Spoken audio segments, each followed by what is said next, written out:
Il y a des mensonges qu'on raconte pour protéger, d'autres qu'on construit pour séduire. Mais les plus dangereux, ce sont ceux qu'on se raconte à soi-même.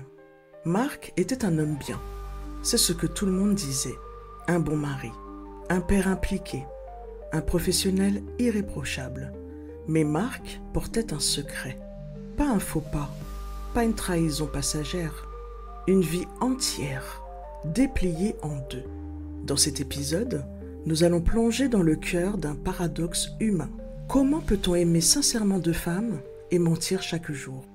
Et surtout, que révèle cette double vie sur nos failles les plus profondes? Bienvenue dans L'homme aux deux familles, une histoire inspirée qui nous met tous face à notre propre masque. Là où les traumas prennent la parole, ce que tu vas entendre pourrait bien réveiller quelque chose en toi. On peut tromper tout le monde un moment, ou quelqu'un tout le temps, mais on ne peut pas se fuir soi-même éternellement. Inspiré d'Abraham Lincoln. Le téléphone sonne à minuit 47. Une de ces sonneries froides, brutales, qui transpercent le silence de la nuit comme une lame. Émilie sursaute. Son mari, Marc, n'est pas là. Il est en déplacement à Lyon, comme souvent. Elle attrape le téléphone, encore engourdie par le sommeil. Allô? Silence. Puis une voix de femme, fatiguée, hésitante, mais déterminée. Je suis désolée de vous appeler si tard. Je crois que vous devez savoir la vérité sur Marc. Le souffle d'Émilie se coupe net. Elle s'assied, instinctivement. L'adrénaline commence à monter, sourde, confuse. Pardon? Vous êtes qui? Je suis sa femme, moi aussi. C'est le genre de phrase qu'on entend dans les séries, pas dans la vraie vie, pas dans sa vie. Mais cette nuit-là, dans ce salon plongé dans l'ombre, une fissure s'ouvre dans la réalité, une faille que rien ne pourra refermer. Marc, son mari depuis 11 ans, le père de ses 2 enfants, aurait une seconde vie? Une autre femme? Une autre maison? Peut-être même d'autres enfants? Émilie ne crie pas, elle ne pleure pas, elle écoute, et chaque mot est une gifle invisible. « Ça fait combien de temps ?» demande-t-elle, la gorge nouée. « 8 ans. Je ne savais pas avant ce soir. Il a eu un accident, ils m'ont appelé, moi. » L'appel du service des urgences, le nom donné, le contact d'urgence, et voilà comment tout s'effondre. Pas par une dispute, ni une découverte accidentelle, mais par un coup de fil. Quand elle raccroche, Émilie reste là, immobile, au milieu de son salon. Les photos de famille accrochées au mur lui semblent soudain étrangères. Elle regarde le visage souriant de Marc, encadré au-dessus de la cheminée, et elle se pose une question simple. Qui est cet homme avec qui je partage ma vie? Marc, l'homme parfait. Il y a des gens qui brillent sans jamais éblouir. Marc était de ceux-là. Il avait cette élégance discrète, cette manière de parler qui mettait à l'aise, sans jamais trop en dire. Il ne monopolisait pas la parole, il ne faisait pas d'esbrouf. Mais on se souvenait de lui, toujours, un regard franc, un sourire calme. Le genre d'homme qu'on présente à ses parents sans hésiter, celui qu'on imagine comme père, comme mari, le roc. Quand Émilie l'a rencontré, elle sortait d'une relation toxique, usante, pleine de montagnes russes émotionnelles. Marc, lui, était tout le contraire, stable, rassurant, à l'écoute. Il savait faire les bons gestes, poser les bonnes questions, se rendre indispensable sans jamais sembler oppressant. Très vite, elle s'est sentie en sécurité. Très vite, elle l'a aimé. Ils ont emménagé ensemble après 1 an. Mariés après 3, 2 enfants suivront. Léon, puis Camille. Un pavillon dans les Yvelines, une vie de famille presque trop lisse, diraient certains. Mais après le chaos qu'elle avait connu, Émilie y voyait un havre. Marc, lui, s'épanouissait dans son rôle de père. Il était toujours là pour les bains, les devoirs, les matchs de foot du samedi, même quand il était en déplacement pour le travail. Car oui, son métier de consultant indépendant l'obligeait à bouger souvent. Il appelait tous les soirs sans faute. Il ne manquait aucun anniversaire, aucun rendez-vous important. Il planifiait tout avec précision, avec amour. Et pourtant, à 60 km de là, à Lyon, une autre femme pensait exactement la même chose. Sophie, 38 ans. enseignante en école maternelle. Elle aussi pensait avoir trouvé l'homme parfait. Marc l'avait rencontré dans le cadre d'un projet professionnel. Il venait animer un atelier de management dans son établissement. Elle avait été touchée par sa sensibilité, sa manière de parler de l'éducation avec une profondeur rare pour un consultant d'entreprise. Il l'a invitée à dîner, juste une fois, puis une autre, et encore. Au bout de 6 mois, il lui a dit qu'il vivait une séparation difficile, mais qu'il restait discret pour protéger les enfants. Elle l'a cru.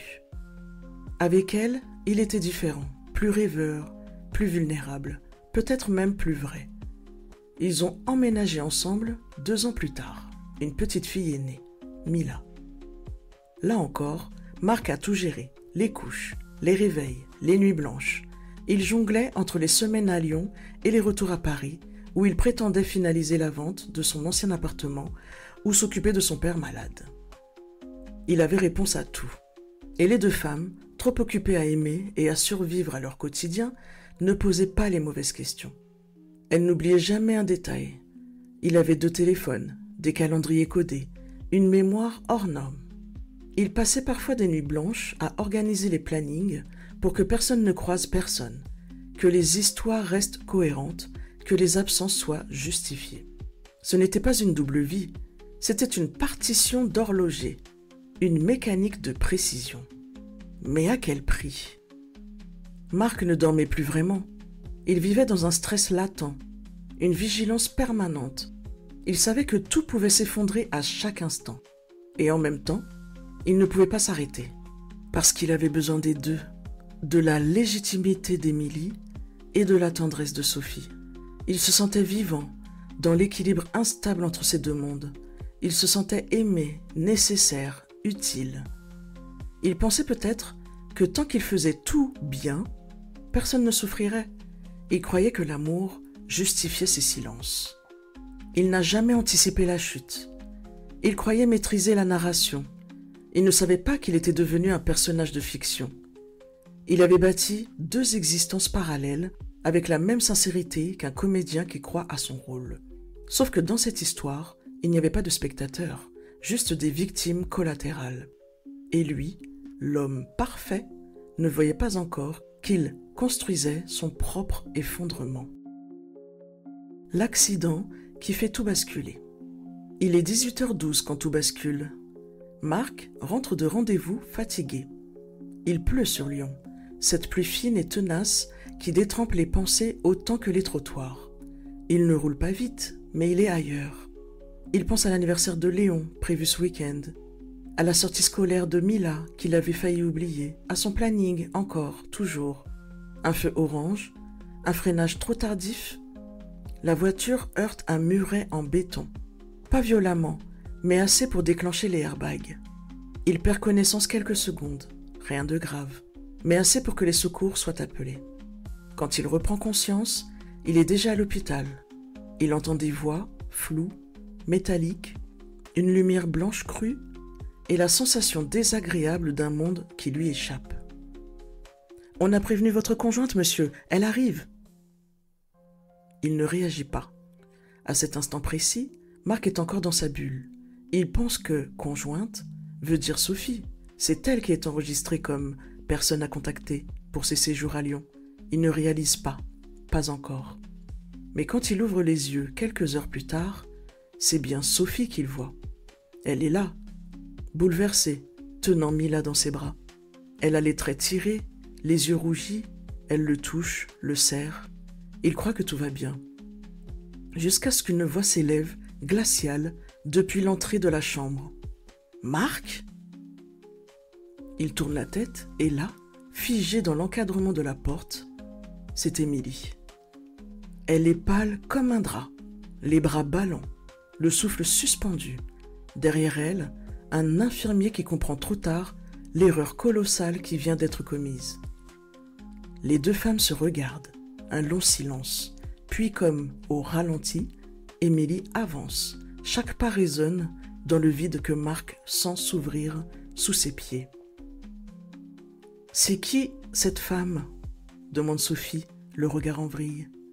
Marc tente de parler, mais aucun son ne sort. Il est paralysé, piégé. Son monde mental vient d'exploser. « Je suis sa femme !» répond Émilie, d'une voix blanche. « Et vous ?» Sophie recule. Mila, toujours dans ses bras, elle comprend. Elle comprend tout. En une fraction de seconde, 8 ans de vie, 8 ans de mensonges. Tu as une autre famille ? Marc, c'est une blague !» Il tente de se redresser, balbutie quelques mots. Je peux expliquer. Mais il sait que non, il ne peut pas vraiment.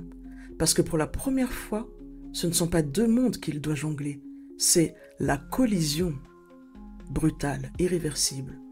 Sophie sort de la chambre sans un mot, bouleversée. Émilie, elle, reste un instant de plus. Elle le regarde, longuement. Et dans son regard, il n'y a ni haine, ni fureur, juste une douleur sourde.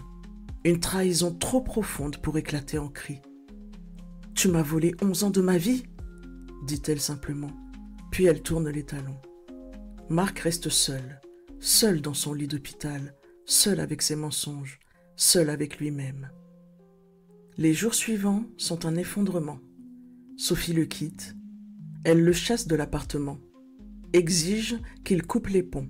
Elle demande des explications, mais surtout, elle veut de l'espace. Elle se sent salie, trahie, naïve. Elle vacille entre rage et honte. Émilie, elle, ne dit rien de plus. Elle le bloque. Contacte un avocat, l'école des enfants est informée.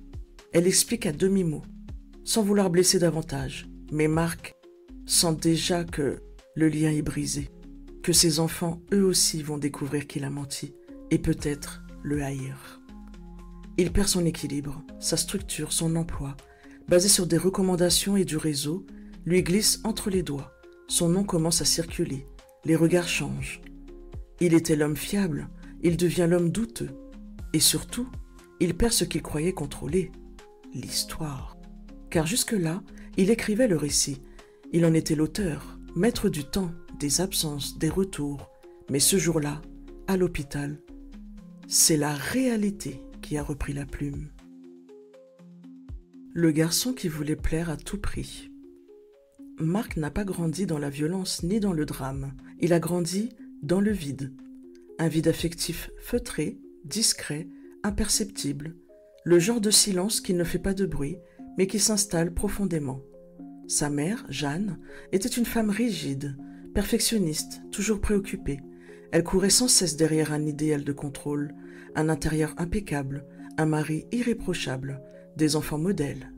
Marc, lui, était l'aîné, celui sur qui on compte, celui qui ne fait pas de vagues. Il a appris très jeune à capter les besoins des autres avant même qu'ils ne soient exprimés, à sourire quand il fallait, à dire ce qu'il fallait, à ne pas déranger. Son père, un homme discret, absorbé par son travail, souvent absent, rarement démonstratif. Il aimait à sa manière sûrement, mais sans chaleur, sans mots, sans tendresse.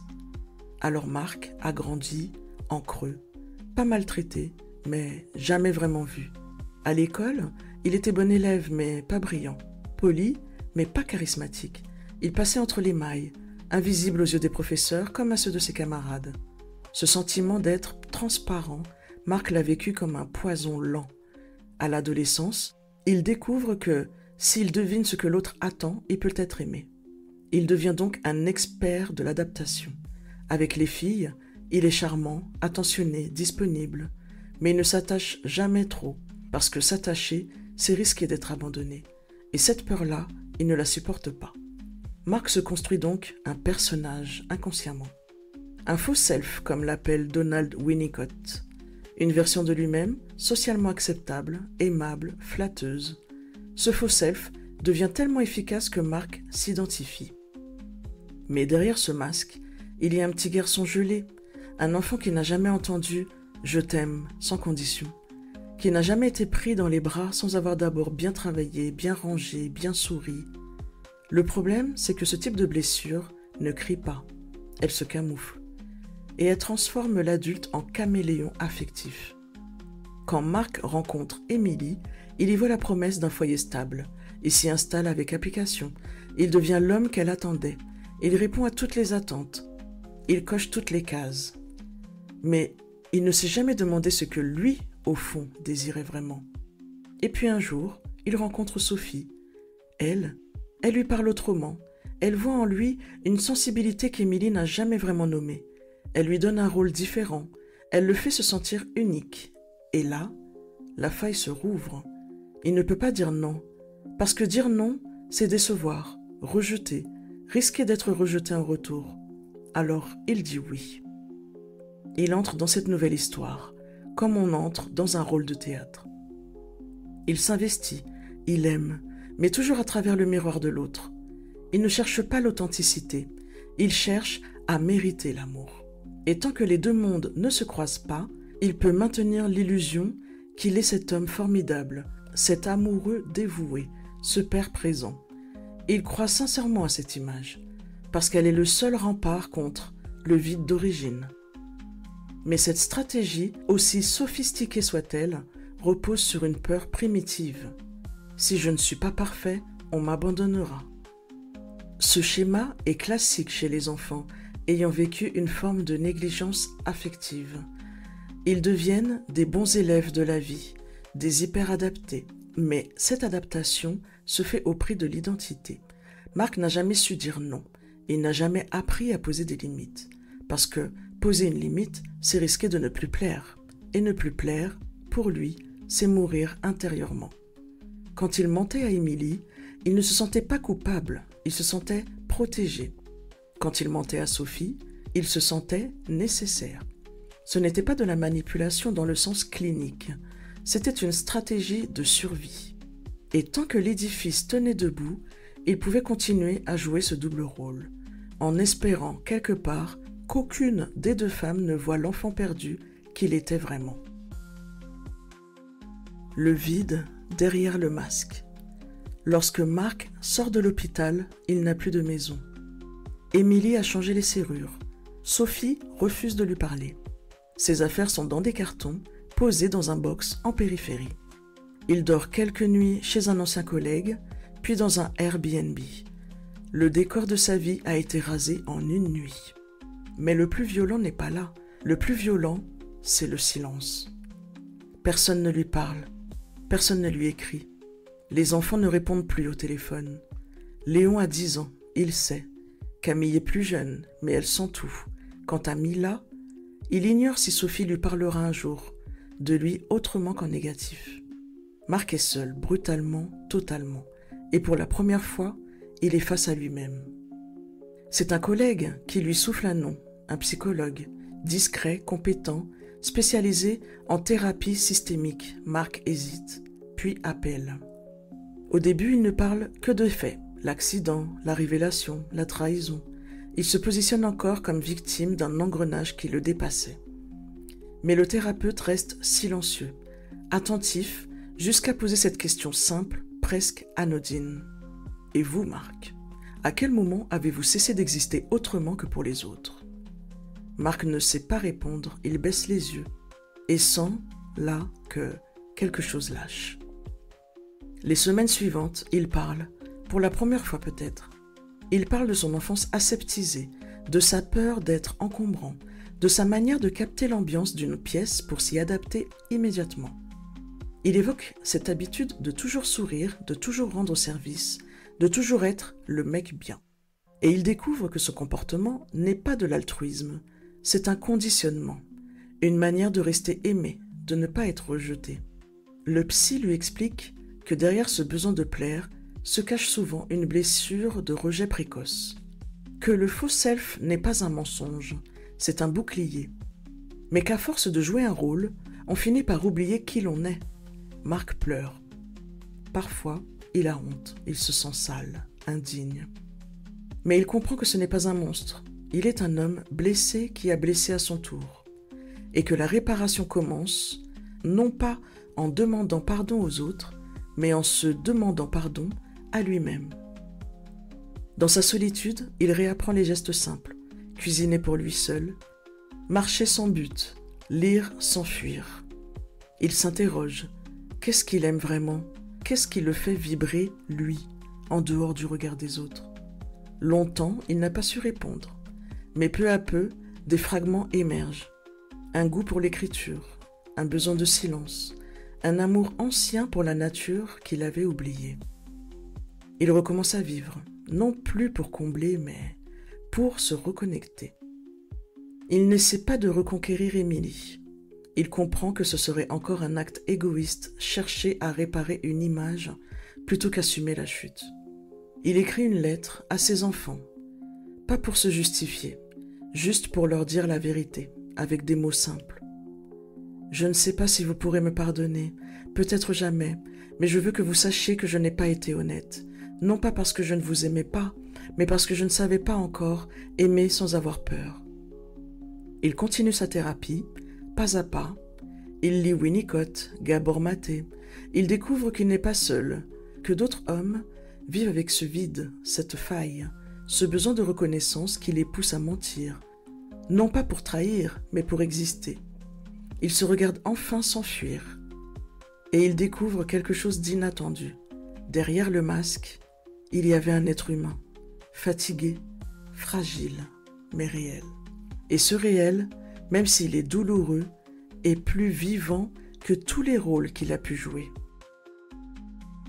Une vérité qui nous concerne tous. Ce que l'histoire de Marc met en lumière, ce n'est pas une trahison de plus. Ce n'est pas le fait divers d'un homme double, menteur, manipulateur, non. C'est le miroir d'un monde intérieur brisé, que beaucoup portent sans le savoir. Marc n'est pas unique, il est archétypal. Il incarne tous ces hommes et ces femmes qui se sont construits sur la peur d'être rejetés, ceux qui ont appris très tôt que pour être aimé, il fallait être utile, performant, impeccable, ceux qui n'ont jamais appris à poser des limites, qui confondent amour et validation. Et quand ces blessures ne sont pas vues, elles deviennent des prisons invisibles. Alors, on ment, on s'adapte, on surjoue. Et parfois, on vit plusieurs vies à la fois, jusqu'à ce que la vérité nous rattrape. Mais cette vérité, aussi violente soit-elle, est aussi une chance, parce qu'elle nous force à revenir à l'essentiel. Qui suis-je quand je ne cherche plus à plaire? Que vaut ma vie si elle repose sur des rôles plutôt que sur un ancrage intérieur? Marc a tout perdu, mais peut-être pour enfin naître. On ne devient pas soi en s'ajustant au monde, mais en osant le traverser avec son propre souffle. Carl Gustav Jung. Je te remercie pour ton écoute et espère que cette histoire t'a éclairé sur tes doutes, tes craintes et à prendre conscience de tes forces et de ce qu'il te faut améliorer sur tes faiblesses. Pour continuer sur cette belle lancée, je t'invite à écouter l'histoire suivante. Qui sait, peut-être que celle-ci te donnera les réponses que tu cherches. Parce que comprendre l'histoire des autres, c'est parfois commencer à guérir la sienne. À très vite.